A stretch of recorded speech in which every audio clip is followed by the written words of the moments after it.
that stuck with me and makes me realize that we need to have experiences that run on every device. Mobile phones, tablets, laptops, desktops, and VR and AR headsets. But with the key that you can build an experience and it will run anywhere and it will adapt to the device.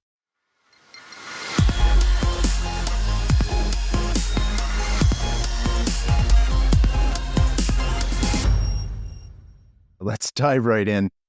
Can you just share a few things about your background? I know it's storied and extremely long. Anything that you in particular you like to touch on that have brought you to where you are today? Yeah, sure. I mean, before the show, we were just discussing how do I fit everything in my day. And I was just telling you how much virtual reality is a part of my life now.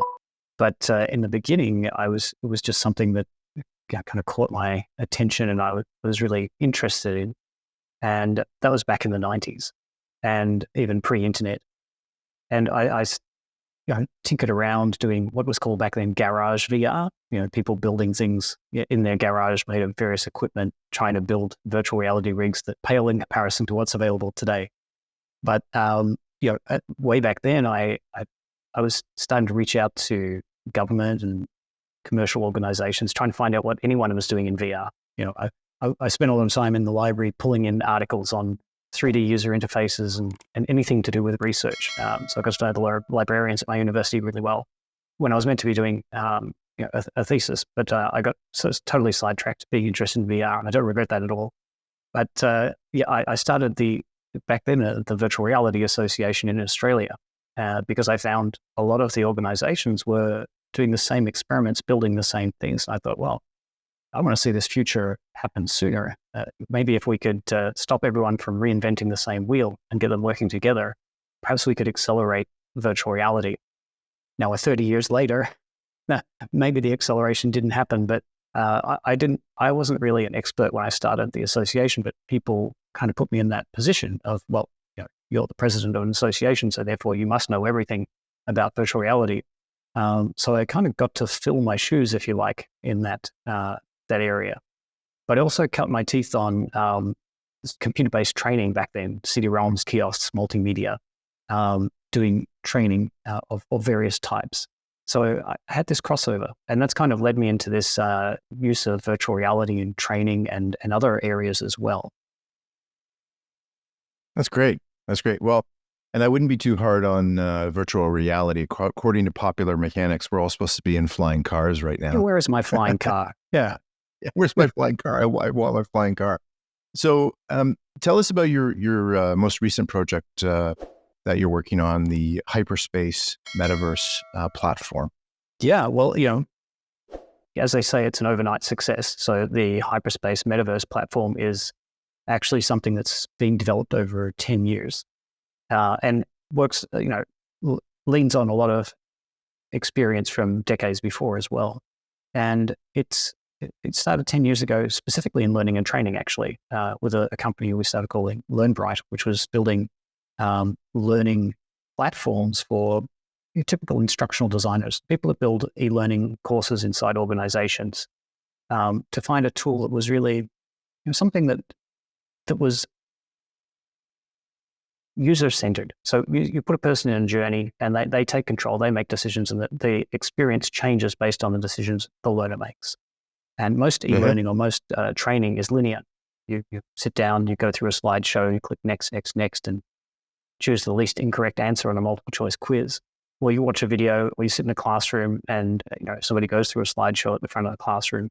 These are all very linear aspects. And there was a lot of great stuff happening in the learning sector, in the area of serious games. So people were building these non-linear interactive experiences where you could make decisions in technologies like Flash and those types of technologies. But then we kind of had a revolution in mobile devices, which threw all of these programs that people had into a disarray, and the tools just went back to traditional slide-based training to do responsive design. But that's where I saw the opportunity open up. I thought, well, we should be able to do 3D now in browsers, well, at least in Chrome then. And we can build these non-linear interactive branching scenarios with AI chatbots and people go in and have simulations to learn how to deal with virtual patients, virtual customers, those sorts of things. And we built a tool that instructional designers could use without any coding knowledge. And that was really successful. And that further developed into virtual classrooms where people get together in these experiences with their avatars and do virtual instructor-led training or group training and sessions. Or while they're doing normal self-paced training, they could run into each other kind of virtual office style. And then that was many years of that, but then we hit the pandemic. And just before the pandemic, we started branching out into doing virtual events and virtual meetings. So the pandemic really put us on a trajectory that was completely unexpected. I mean, we're already a remote company, but once that happened, we didn't skip a beat, but we got a huge influx of requests to what my marketing guy says is help with a bleeding neck problem, which is suddenly all of these events being cancelled, all of these ways that companies were communicating with their audiences were just getting cut off. And so we had massive growth through the pandemic. And that led to, over these 10 years, we've built our own engine that does all this, all of these experiences. Most companies would use a game engine. They would use something like Unity or Unreal game engines. But with the corporate clients, government and education clients we don't really have the luxury of the latest technology and equipment, not the latest consumer devices, not the highest bandwidth. There are VPNs, there are firewall issues, there are all sorts of things that you have to deal with. So the only choice for us was to build something that was entirely web-based and browser-based that could work on every device. So we took the very hard road, and I wouldn't recommend it to anyone. It's a very, very hard road to travel. It's taken us a decade. But we've now got a really robust engine that will run on almost any device and through low bandwidth connections and can connect an audience anywhere in the globe together in a virtual experience, even VR headsets. So that's been an extraordinary road to go down, but it also means we own the whole stack. So every part of the technology we control and own means we can make decisions. We're not at the whim of a game engine, just what features they decide to put in. And that's meant we can build something, enterprises, government, education get exactly what they're looking for. I guess 2 questions. Who's primarily using the platform and getting value from it? And what are the benefits of the non-linear training that you kind of outlined? We got clients across the whole spectrum. So for learning and training, it's a horizontal market. Nearly every industry has training as part of what they do. And same with events or meetings. And we also have people using it for marketing campaigns, the likes of Heineken's and L'Oreal's, these sorts of companies bringing their audiences together in virtual experiences. And then the other area that's really quite interesting is post-pandemic, a lot of my colleagues who are in the event industry, I got to know a lot of people in the events industry, virtual events platforms, even the big guys, like Microsoft with Teams and Zoom, just talking to all of them. But post-pandemic, they had a real drop in the virtual events. So a lot of companies actually kind of had to wind up, or others had to reorganize their expectations around revenue. And we didn't. We got an actual increase post-pandemic. And it turned out to be that companies had more remote workers, and they still are struggling with a sense of belonging. I like to call it unwork platform, right? Something that brings, instead of being remote, an unremote platform. So bringing people together and having them share the same experience, be part together in a shared space is what makes the experiences different. And that's kind of going to your second question, which is, how is it different? What are the benefits of a nonlinear or a user-centered journey? And it's very, very simple. When let's say we're on a Zoom webinar, you, me, and 30, 40 other people all watching the same presenter. The experience for each one of us is pretty much identical. You could even watch a recording and the value would be pretty close to the original event. But when you go to a real trade show or an expo or a summit, one of my colleagues calls it the hallway track, right? You go to the sessions, but then in the hallways, you're meeting other people, you're talking to them, you go out for drinks later, whatever. You start to build relationships that really mean something and memories that stick around for many, many years.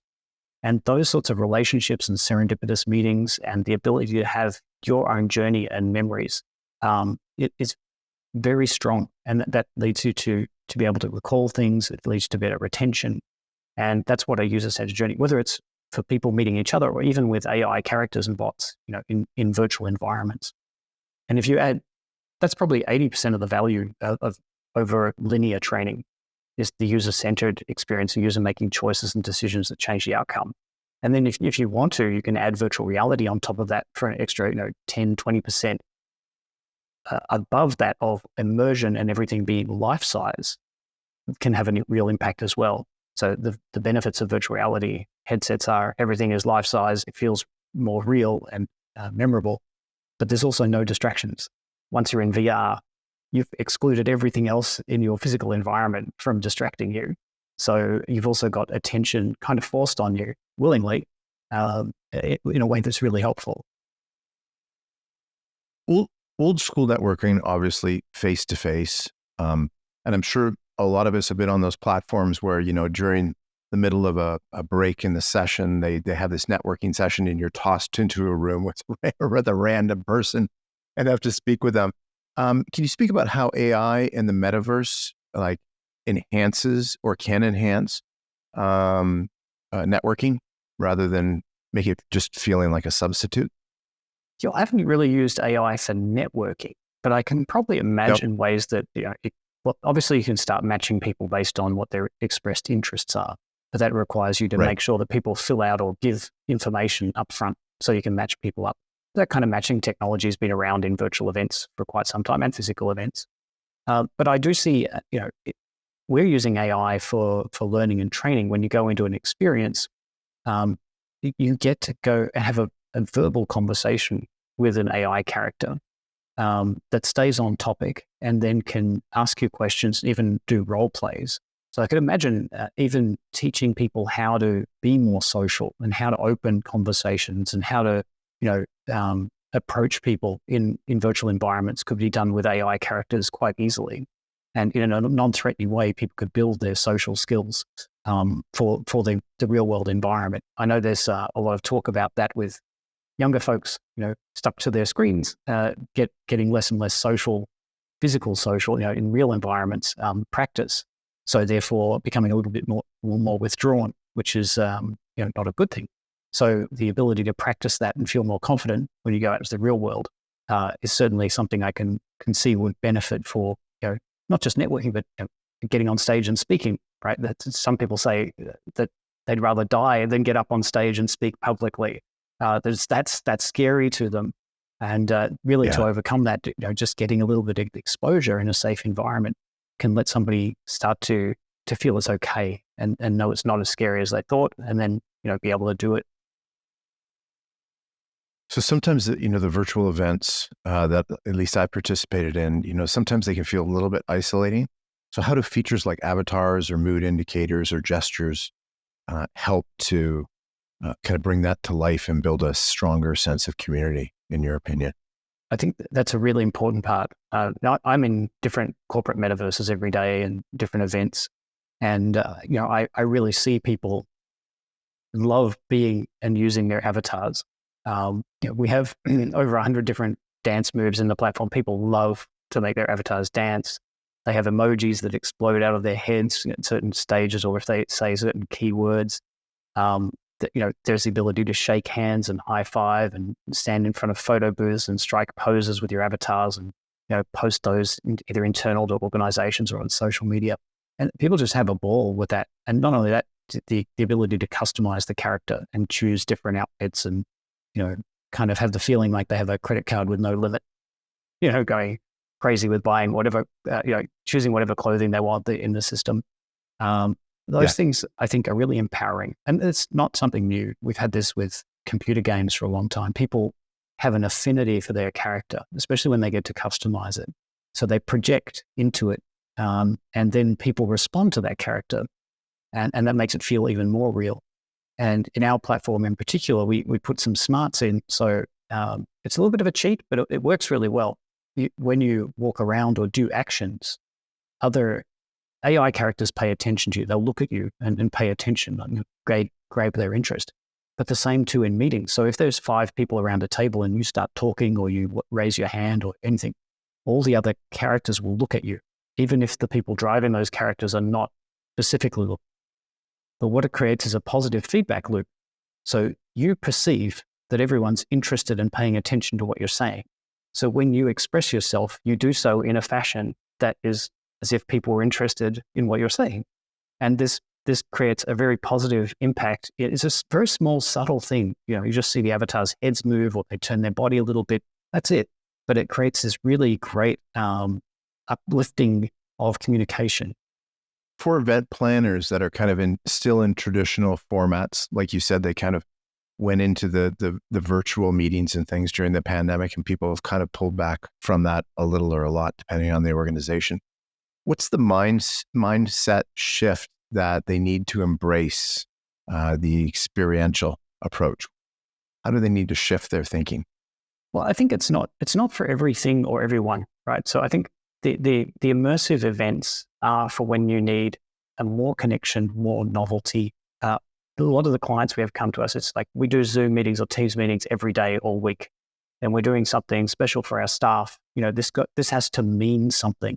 We want people to connect, and we just don't want to do what feels like another meeting. So that they want to breathe some life into it. And for other organizations, there's a feeling of people belonging to the organization. They're all working remotely or they're in different geographic regions. How can we bring them together without having to physically bring them to the same space, but feel more co-present in a space? And we've got many different templates in a platform for different environments: Zen gardens, yachts, expo halls, offices, space stations, you name it. And some organizations have digital twins of their real environments, or reimagined digital twins of their real offices or headquarters. And interesting. Yeah, and they bring people in to get together in those. And sometimes they're open all year round. So for event organizers, I think they just need to find when it makes sense to do it. If it's just about speed of productivity, get in, have a meeting, get out, then probably Teams and Zoom is fine. But if you want people to have a memorable experience, retain what they've learned, and build connections with others, then I think the immersive events makes more sense. And they should be. I think they're kind of a special occasion thing.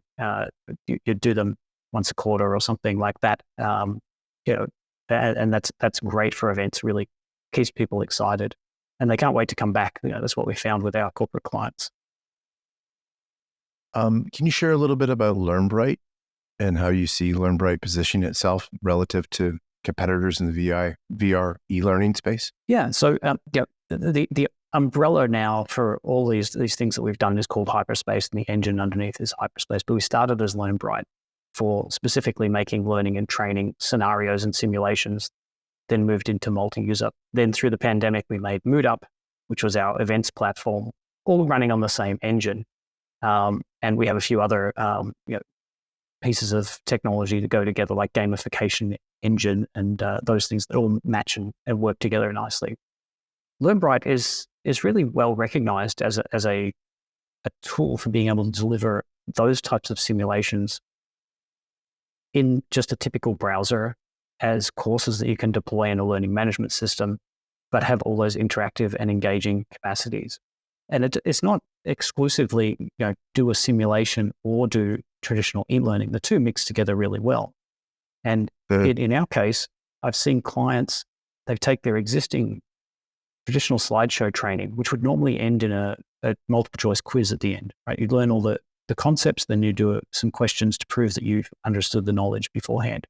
I've seen clients take that multiple choice quiz and throw that away and put in on that last slide a learning by doing experience built in the LearnBright platform. And you can do that. You can put it straight into Articulate Storyline or Adobe Captivate or other tools that build e-learning. You can embed an immersive experience. So you could learn all of the conceptual stuff and then go practice with a virtual patient or a virtual customer or a process and procedure in healthcare. And that can then give you a score that goes back into the LMS. So instead of doing a multiple choice quiz, you have a really memorable experience, allows you to fail in safety and learn, go through a loop and learn what to do correctly. And that really changes the outcome of the learning. And then on the flip side, in reverse, you can have a metaverse world where you bring in your existing 2D training materials. So imagine, I don't know, a gallery, and you got 10 onboarding e-learning modules you would normally do if you join that organization. Here's a list of things you need to read and consume and prove that you've taken. And you can put those inside the 3D environment, place them around the environment, those traditional 2D courses. But then you can give rewards for completing those courses that might give you virtual merchandise for your avatar. It might be a corporate hat or a t-shirt, or you could talk to a chatbot and it would quiz you in conversation rather than doing a multiple choice quiz. And those are the ways that you get assessed on how did you do with all that training material. So you take your existing resources, which you already have, and just wrap them in a gamified experience. So it allows you to deploy something really quickly and easily without having to really go deep onto what you need to build on a metaverse or immersive experience.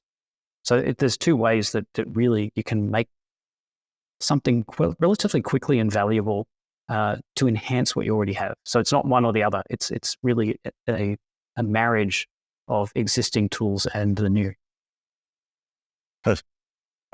VR technology obviously is evolving so quickly. The technology and the applications as well. I think Oculus is in the news so much these days and constantly evolving. What are your thoughts on the future of VR e-learning? Well, yeah, let's not forget the Apple Vision Pro, which only came out recently as well, right? So we've now got Apple, we've got Meta, which renamed themselves to Meta instead of Facebook. Got Microsoft with their HoloLens and others. This is really great for us. What we used to do years ago is spend a lot of time educating customers. Now we have customers coming to us saying, we kind of know what we want already, so let's talk about how do we get the benefits and the real outcomes. So it's really great that all of this technology is happening. And you're right, the technology is coming around relatively quickly, not as quickly as a new mobile phone, where we have a new phone every year from certain manufacturers. The headsets are on a different cadence at the moment. But it does mean you can invest in headsets and they become redundant, which is a bit of a downside. And the technology is great. From my perspective, it's fantastic. I feel like I'm living in the future with the technology we have. But realistically, getting people those headsets, deploying them in an organization, logistically, if you have to move them around, some of them only have a battery life of an hour. So your training has to be a certain length. And then, if you're wearing them for a certain amount of time, they can get heavy and burdensome as well. And I remember way back in the 90s, I was at a trade show. We had virtual reality headsets, and lines of people just waiting to have a go. And I remember a lady came up to me and said, I can't put that on. I said, why not? She said, well, it's going to mess up my hair. And I said, oh, well, that's reasonable. Absolutely reasonable. So yeah, you can look at the screen of watching somebody else do it. And that stuck with me and makes me realize that we need to have experiences that run on every device. Mobile phones, tablets, laptops, desktops, and VR and AR headsets. But with the key that you can build an experience and it will run anywhere and it will adapt to the device rather than one of my colleagues runs a company similar to ours, but he has to build 14 different apps for 14 different platforms and deploy them for every change they want to make. Whereas what we do is all web-based, and the web just is a great platform. You can make changes and they're ready and they're out there. You don't have to roll any technology out. So we work with all the older devices, the virtual reality headsets and the new ones and ones that aren't even released yet because we don't require any apps. So I think you choosing a platform that's device agnostic is very important for reducing the total cost of ownership and increasing your return on investment in the longer term is a great strategy. Now, we didn't know it was going to turn that out that way. Nobody knew that 3D on all web browsers would eventually be supported. It is now, which is fantastic. And it's now at the point where just like video, video as a technology was all broken and didn't work on certain devices and browsers, and you had to install codecs on computers when it's in its infancy. It was really hard to do video on the internet. But then it became standard across browsers, and look at video now. It's everywhere. It's a tool we can't live without, and it's accessible on everything right now. We're using it here. So 3D is now at that point as well, which is super exciting. So we're now at this point where 3D is going to be part of everybody's experience because it's accessible just by clicking on a link.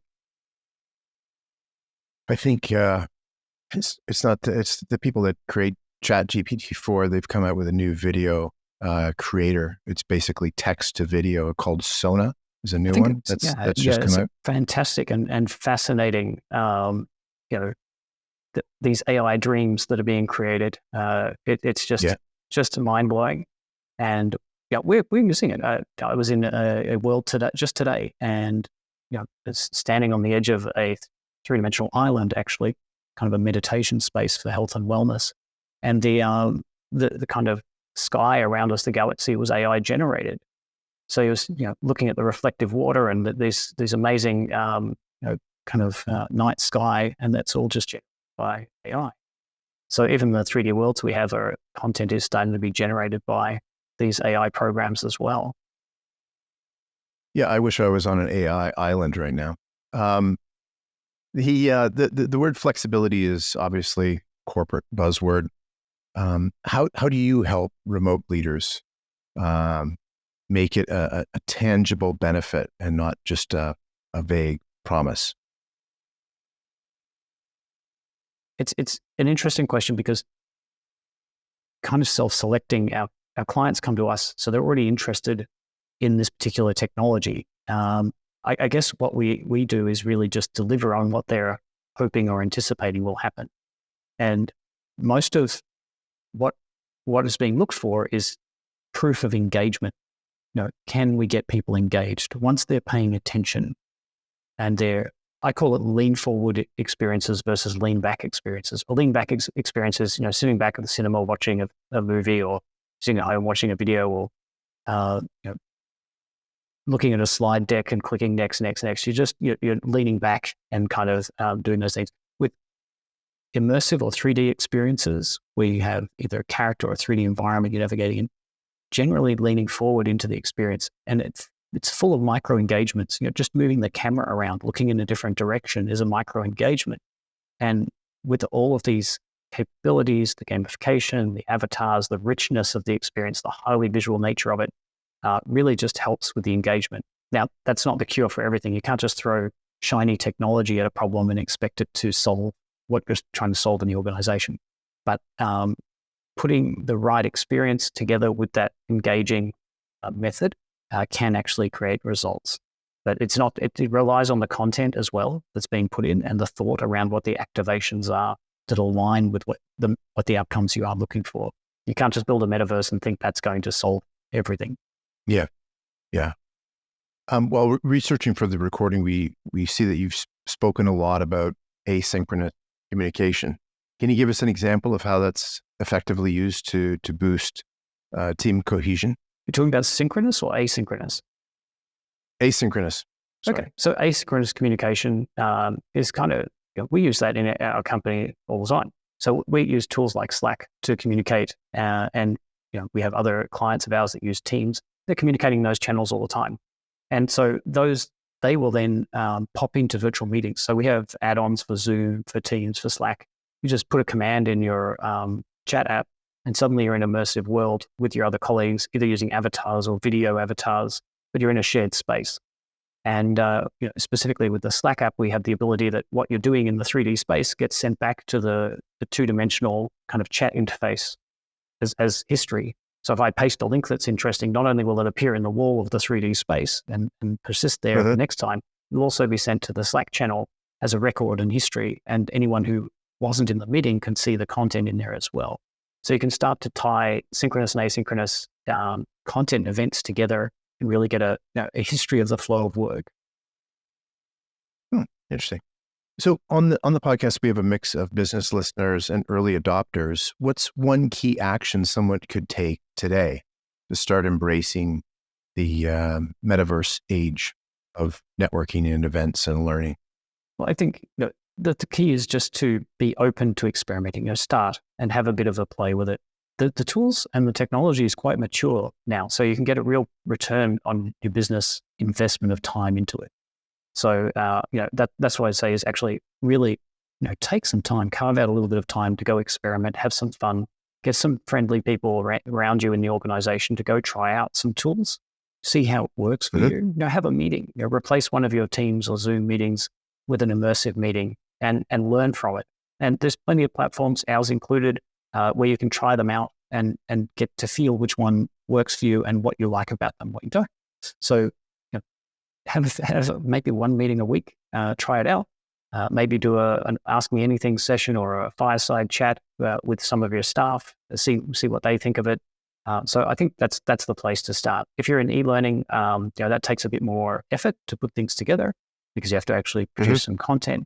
But if you get familiar with using AI tools, if you've written some prompts for AIs, then systems like ours, you can just put those same prompts into the AI characters and have a conversation with an embodied AI, in the virtual world, which is a lot of fun. Putting face and body to the character adds a little something.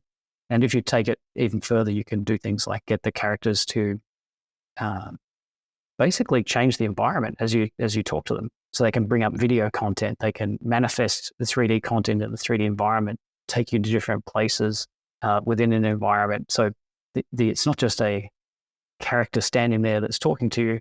It's something that can take you on a journey as well, which is really compelling. So for L&D folks, I wouldn't hesitate to start jumping into that technology. I think the traditional way of doing e-learning is going to be challenged by AI tools. So to remain relevant, you need to start upskilling in the learning and development space to be able to deliver what others are going to be able to deliver much more easily. So that's something got to start to upskill to keep your relevancy in L&D for sure. But events and meetings, just go and try it out. You are the content for events and meetings. Yeah. We all talk about our avatars and having our names and people identifying us. I was just thinking about the flip side. Is there an instance where you would want the users to be anonymous so they feel more free to speak, like in a town hall or something of that nature? Yeah, I think that both have their pros and cons. Having run a number of virtual worlds over the various years, I've run worlds that are corporate and I've run worlds that are open to the public where, younger audiences can be anonymous and, people can be quite toxic under anonymous circumstances as well. So you have to be conscious of which audience you're bringing in and which features are available to them. So you need a lot of control and configuration to allow anonymity, but also allow it not to disrupt other people and their experience. So we've got over 100 different settings per space you can change. So you can turn off the chat, you can turn on the audio, you can filter out bad words. All these things can be organized to allow those types of events. And so we've got the whole spectrum, everything from single sign-on to anonymous guest access are available in our platform, but with the caveat that you need to configure things appropriately for the type of audience that you're bringing in. So you have the ability to filter out specific language that's not appropriate. It's not perfect. And today's audiences always find a way to get around it. I mean, if you look at the way that people text and use emojis, they can express anything they want using fruit. It's everything's possible. Yeah. Yeah, fruit and vegetables for sure. So, what do we expect from you and your platforms in the near future? Can you kind of share the roadmap or a little bit down the road of what's to come around the corner? Yeah, sure. I mean, as I mentioned, we're platform agnostic, so we can really adapt to new devices as they become available. And the latest things that are happening, both with the Apple Vision Pro and the Quest 3 headsets, is this pass-through mixed reality, the ability to see the real world around you. It's not terribly new. I mean, HoloLens and Magic Leap were doing this long time ago as well. But bringing those experiences into your real world and also increasing the realism of avatars so that they get to as good as photorealistic.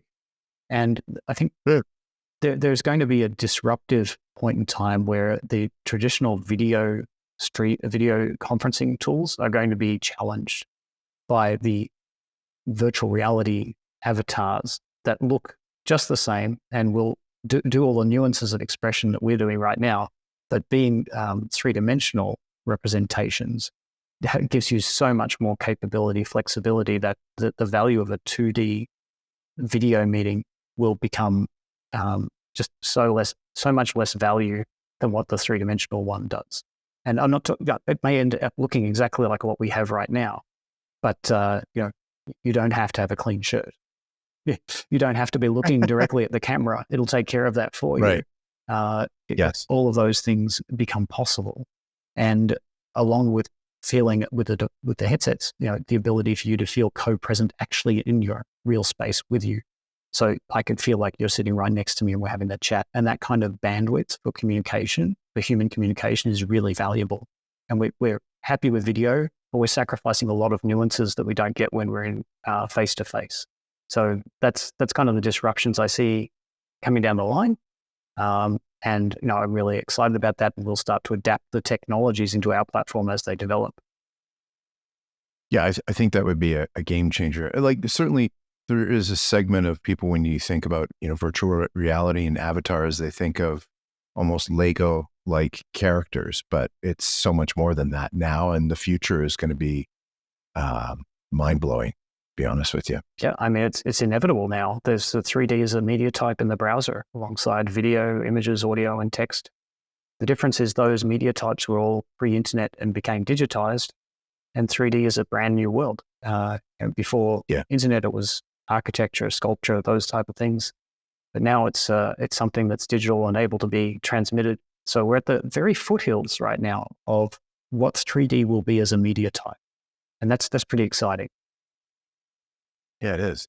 Danny, where can, thanks so much for your time. Where can people learn a little bit more about you and what you're doing, what you're up to? Well, definitely check me out on LinkedIn and connect with me. Always happy to talk with people there.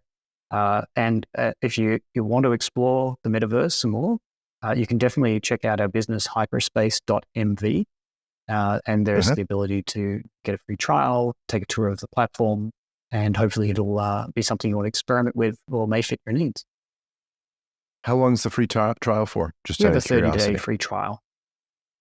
That's amazing. It's just so many people who have to, 4 days, 2 days, 3 days, but 30 days gives you a chance to play around with it. We'll make sure to put all of the links in the show notes for anyone that wants to check it out.